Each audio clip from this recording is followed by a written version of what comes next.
La cultura diventa rappresentazione, questo è un progetto portato avanti dal laboratorio teatrale del Liceo Classico Empedocle di Agrigento, che ha visto gli studenti cimentarsi con ottimi risultati nella tragedia di Euripide e Medea. Un progetto portato avanti sotto la supervisione del dirigente scolastico Anna Maria Sermenghi e sotto la supervisione dei docenti José Miccichè, Anna Maria Dinolfo, Patrizia Morgante e Gilda Pennica.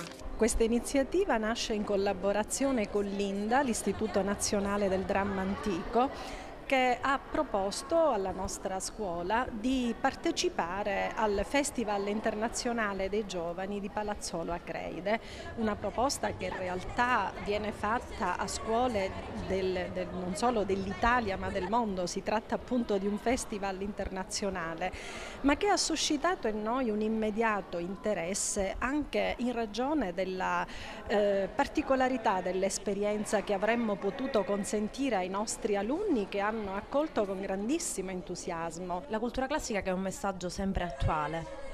Sì, infatti viene rivissuto attraverso questi nostri ragazzi il mito che diventa identità di un momento storico particolare, viene rivissuto, reinterpretato e finalmente letto, conosciuto e apprezzato dai nostri ragazzi. Sicuramente un'esperienza molto formativa, una riscoperta del testo classico, come diceva la professoressa, una riscoperta che al di là del testo scritto che noi abbiamo a scuola, dei testi scolastici, sicuramente molto formativa. L'esperienza a Palazzo La Credi è stata quella più importante, ritengo, in quanto era l'esperienza di un teatro greco, rivivere realmente la tragedia come era già ai tempi dei Greci, è sicuramente qualcosa di molto importante per noi e ci ha segnati e ci segnerà per tutta la vita.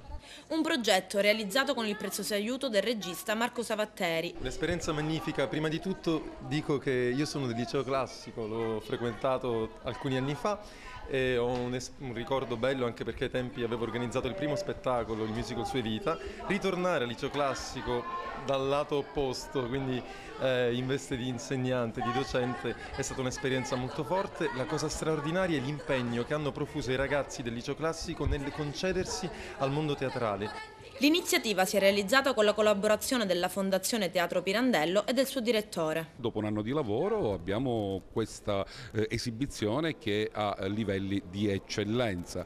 Questo dimostra come questo teatro debba realmente diventare un luogo dove i giovani possono fare, se mi accettate il termine, una cultura militante e dunque dove esibirsi, si devono appropriare di questo spazio importante per la città e per la cultura.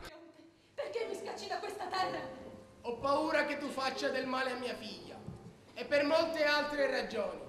Tu sei abile, esperta in malefigi e soffri perché sei rimasta priva del tuo uomo. E mi hanno riferito che lanci minacce contro di me, che ho dato in sposa mia figlia Jason e contro mia figlia stessa e il suo sposo. Non deve succedere. Quindi non è una scienza così straordinaria la mia. Tu hai paura di me, Creonte? No, non temere. Non sono in grado